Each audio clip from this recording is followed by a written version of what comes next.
Hello बच्चों, कैसे हैं आप सब। आई होप सारे लोग बहुत अच्छे होंगे। तो हमारा एग्ज़ाम बहुत नज़दीक है, तो हम पीवाईक्यू डिस्कस करेंगे। ठीक है, ये आपका 2024 का पीवाईक्यू है, जो आपका 22 मार्च को एग्ज़ाम हुआ था, 22 मार्च 2024 को, सेकंड शिफ्ट का। ठीक है, तो हम पीवाईक्यू डिस्कस करेंगे। इससे ये पता चलेगा कि किस तरीके के क्वेश्चंस आते हैं, और हम जो तैयारी कर रहे हैं, हम जो कंटेंट पढ़ रहे हैं, क्या वो यूज़फुल है या नहीं है। ठीक है, ये सारी की सारी चीज़ें हमें यहाँ पे क्लियर होने वाली हैं। तो आप लोगों को करना क्या है, ये वीडियो आपके सामने आ गया है, ये क्लास आपने सर्च की है, आप लोग अभी देख रहे हैं या कुछ समय बाद देखें, तो सबसे पहले आपको करना क्या है कि चैनल को सब्सक्राइब कर लेना है मेरे भाई। जब आप चैनल को सब्सक्राइब करोगे, जो भी नया वीडियो आएगा, नया जो भी पीवाईक्यू डिस्कस करूँगा मैं 2025 का लेकर आऊँगा, इसके बाद में क्रम वाइज चलेंगे। ठीक है, तो जो भी और उस सबसे पहले आपके पास नोटिफिकेशन आ जाएगा आपको, इसीलिए चैनल को सब्सक्राइब करके रखना है। सबसे पहले कंसेप्ट सीखने के लिए, सबसे एडवांस तैयारी करने के लिए बायो क्लाइमैक्स परिवार आपके लिए बहुत ज़्यादा हेल्पफुल होने वाला है। तो सबसे पहले मेरी आप सबसे रिक्वेस्ट है कि आप प्लीज़ इस चैनल को ज़रूर से ज़रूर सब्सक्राइब कीजिए। ठीक है, तो चलिए स्टार्ट करते हैं। शेड्यूल देखने वाले हैं हम इसमें, और क्वेश्चन क्या रहते हैं, किस तरीके की फ्रेमिंग रहती है, वो भी हम देखेंगे। ठीक है, तो यहाँ पे आपको दिख रहा होगा कि लाइफ साइंस 22 मार्च को जो आपका एग्ज़ाम हुआ था, सब्जेक्ट लाइफ साइंस है। ठीक है, क्रिएशन डेट वो है, एक ड्यूरेशन 105 मिनट है, टोटल मार्क्स 300 है, डिस्प्ले ओके। ठीक है, तो यहाँ पर 100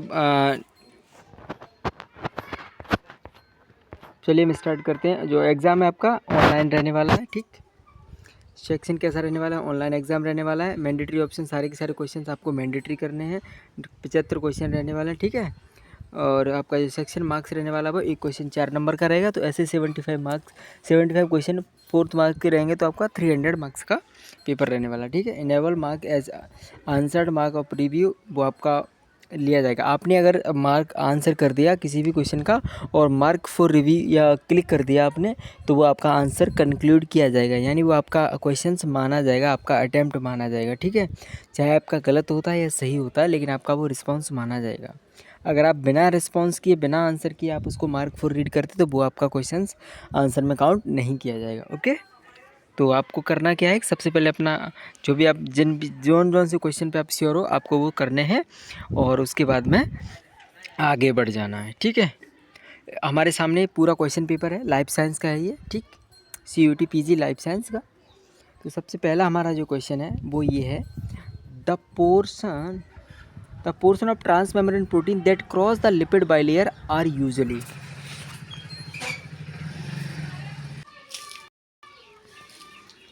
the portion of transmembrane protein that cross the lipid bilayer are usually.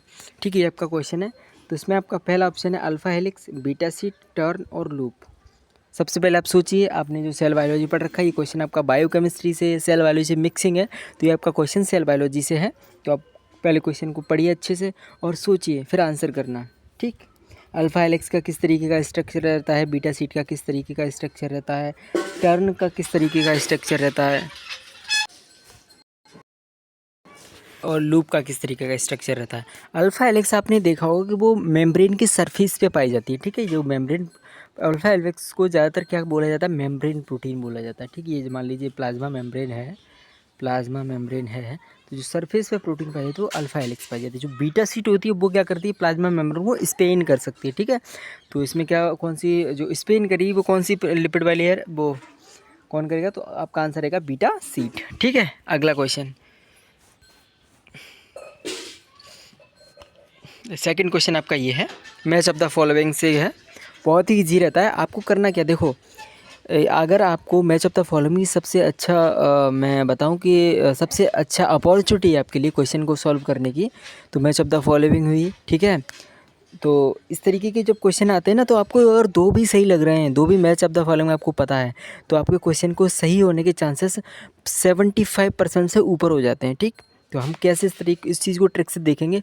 ज़रूर नहीं कि सारे जिसमें 4 ऑप्शन दिए गए हैं ABCD, सब ऑप्शन के बारे में हमें पता ही हो, ABCD सब के बारे में हमें पता ही, ये जवाब ज़रूरी नहीं है। ठीक है, तो हम जो हमें पता है हम उसको बारे में देखेंगे। ठीक, सबसे पहले जो साइटोक्रोम ऑक्सीडेज है, साइटोक्रोम ऑक्सीडेज जो एंजाइम है वो किस में यूज होता है, इलेक्ट्रॉन ट्रांसपोर्ट सिस्टम में, चेंज लिंकिंग नंबर में, DNA रेप्लिकेशन में, सेल साइकिल में।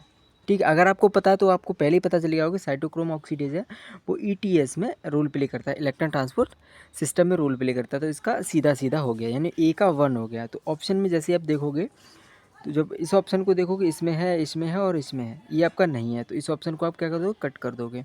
ठीक, आपका एक ऑप्शन हट गया, एक ही क्वेश्चन देखने से एक ऑप्शन हट गया। फिर है टोपो आइसोमरेज। टोपो आइसोमरेज एंजाइम किस में रोल प्ले करता है, जब आपने डीएनए का जो रेप्लिकेशन था या डीएनए की जो बाइंडिंग थी वो उसको पढ़ा होगा, तो topoisomerase enzyme linking change in linking number के ऊपर काम करता है। ठीक है, तो लिंकिंग नंबर के यानी बी का सेकंड, तो बी का सेकंड कौन कौन से ऑप्शन में है, बी का सेकंड आपका सेकंड ऑप्शन फर्स्ट में और थर्ड में, तो सेकंड में नहीं, तो सेकंड भी आपका हट गया, सेकंड भी आपका कट गया। ठीक, थर्ड आता है आपका, अब है आपका कोहेसन। कोहेसन और कंडेंसन प्रोटीन होती है जब सेल डिवीज़न होता है तो वो सेल साइकिल में रोल प्ले करती है। तो सी का आपका डायरेक्ट आंसर हो गया फोर्थ। तो सी का फोर्थ कौन से में है, तो सी का फोर्थ आपका थर्ड ऑप्शन में है। तो आपका आंसर क्या होगा, करेक्ट थर्ड आंसर होगा आपका, करेक्ट आंसर आपका थर्ड हो गया। ठीक है, तो आंसर आपका कौन सा हो गया, थर्ड ऑप्शन आपका करेक्ट हो गया।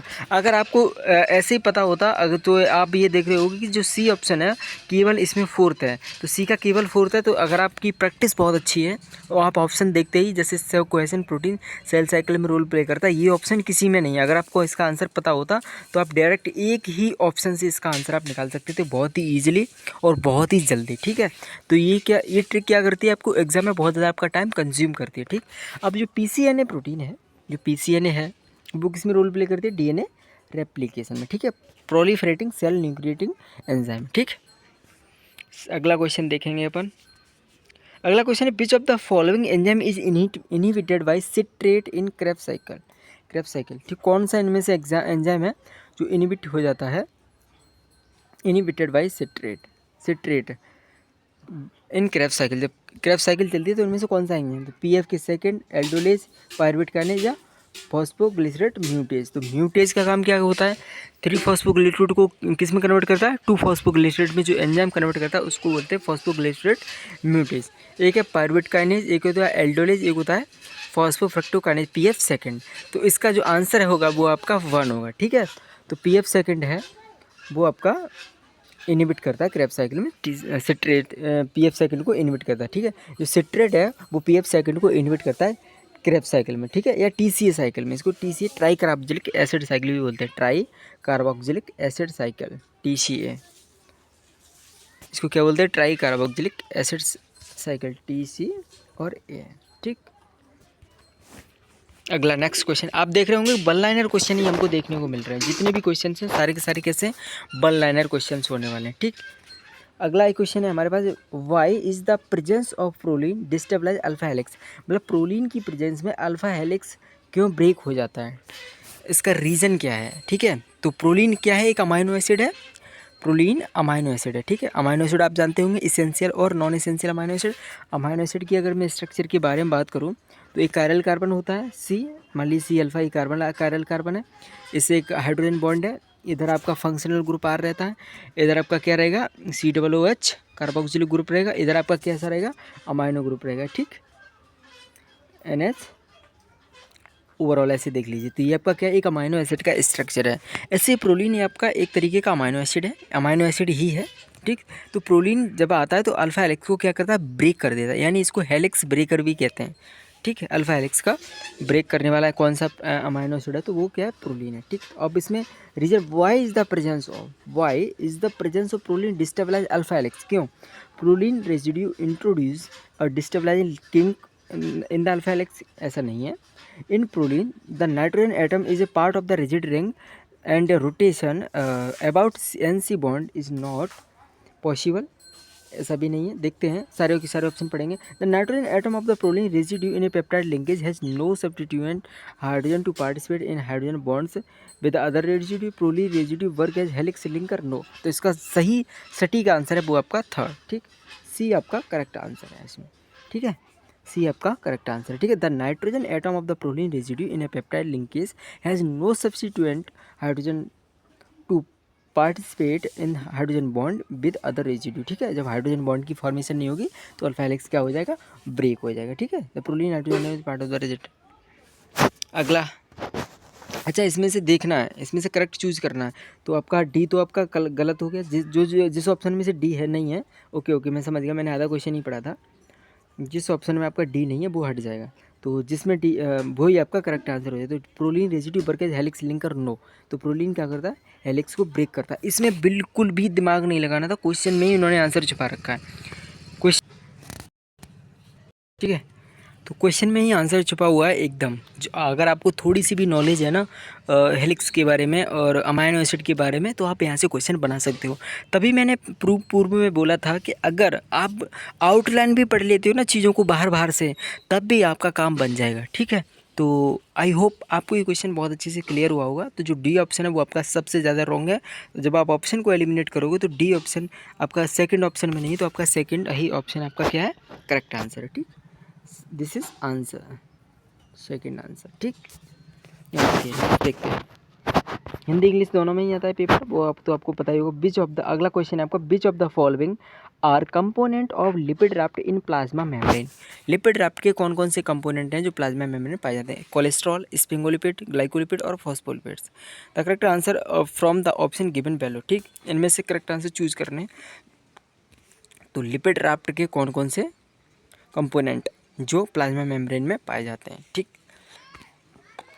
अगर आपने सेल बायोलॉजी में अच्छे से पढ़ा है तो आप इस क्वेश्चन को दोबारा पढ़ो, बहुत अच्छे से पढ़ो, और आपको आंसर दिख भी रहा होगा, ठीक। तो जहाँ जहाँ डी ऑप्शन है फॉस्फोलिपिड, फॉस्फोलिपिड किसका पार्ट है? प्लाज्मा मेम्ब्रेन का पार्ट है, ठीक। लिपिड रैप्ट का पार्ट नहीं है, तो डी ऑप्शन हट जाएगा। जैसे ही डी ऑप्शन हटेगा तो आंसर फोर्थ आपका क्या होगा, अपने आप रॉन्ग हो जाएगा। तो ये आपका आंसर कट जाएगा, ठीक। तो जैसे ही अब डी कट गया, सी और डी, तो अब पढ़िए कोलेस्ट्रॉल। कोलेस्ट्रॉल आपका लिपिड रैप्ट का ही पार्ट है, ठीक। तो ए ऑप्शन आपका एकदम सही है। जब ए सही है तो बी भी आपका, ये भी खत्म हो गया। जब ये इस ऑप्शन में नहीं है, थर्ड ऑप्शन में, तो ये भी खत्म हो गया। अब आपके पास दो ऑप्शन बचे, सिर्फ दो क्वेश्चन की नॉलेज, बहुत कम नॉलेज से आपने दो ऑप्शन को ऐसे ही एलिमिनेट कर दिया, ठीक। एलिमिनेशन मेथड आपके लिए बहुत ज़्यादा हेल्पफुल रहने वाला है, ठीक। तो आप एलिमिनेशन मेथड भी आपको आना चाहिए। अब ऑप्शन देखते ही आपको काटते जाना है, ठीक। अब ए और बी सही है या ए और सी सही है? ग्लाइकोलिपिड और स्फिंगोलिपिड। स्फिंगोलिपिड स्फिंगोशीन बेस्ड होता है, ग्लाइकोलिपिड मतलब कार्बोहाइड्रेट लिपिड से जब जॉइंट रहता है तो उसको क्या बोलते हैं, ग्लाइकोलिपिड से। जितने भी जो कार्बोहाइड्रेट है वो कहाँ पाया जाता है?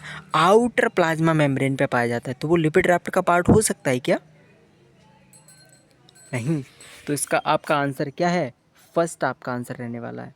This is your correct answer, ठीक। ए और बी, कोलेस्ट्रॉल और स्फिंगोलिपिड लिपिड, ठीक है। नेक्स्ट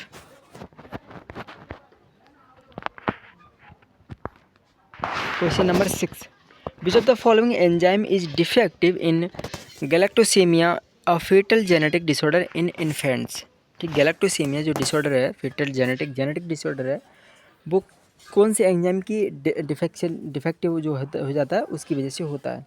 तो ग्लूकोकाइनेज, गैलेक्टोकाइनेज, यूडीपी, गैलेक्टोज 4 एपीमरेज या गैलेक्टोज 1 फॉस्फेट, ये फोर्थ ऑप्शन, ठीक। तो आपको इसमें क्वेश्चन को आप अच्छे से पढ़िए, क्वेश्चन को अच्छे से पढ़िए, उसके बाद ऑप्शन को पढ़िए, ठीक है। और इस क्वेश्चन को मैं होमवर्क के लिए आपको छोड़ रहा हूँ, ठीक। क्यों होमवर्क के लिए छोड़ रहा हूँ कि आप थोड़ा एंजाइम के बारे में नॉलेज लोगे, कुछ साइकिल भी पढ़ोगे, ठीक है। तो इसके बारे में हम आगे डिस्कशन भी करेंगे। ये क्वेश्चन मैंने आपके लिए होमवर्क के लिए छोड़ा हुआ है, ठीक। जिनको आ रहा है बहुत अच्छी बात है, वो लोग कमेंट में इसका आंसर करेंगे। जिनको नहीं आ रहा है तो उनको मैं नेक्स्ट बताऊंगा, ठीक है। जो भी क्वेश्चन छोड़ता जा रहा हूँ, क्वेश्चन नंबर 6 मैंने छोड़ा, आपको ध्यान रखना है, ठीक है। अब अगला आ गया आपका match of the following. Match of the following कौन सा आ गया आपका? विटामिन्स आ गए, विटामिन्स और उनसे होने वाले डिसऑर्डर्स, ठीक। तो चलते हैं इस क्वेश्चन को भी जल्दी से निकाल लेते हैं। तो विटामिन ए से क्या होता है? Night blindness, scurvy, fat soluble vitamin या ब्लड क्लॉटिंग, ठीक है। तो आपको तो पता ही है फैट सॉल्युबल विटामिन कौन से हैं? ए, डी, ई और के। वाटर सॉल्युबल कौन सी विटामिन है? विटामिन बी और विटामिन सी।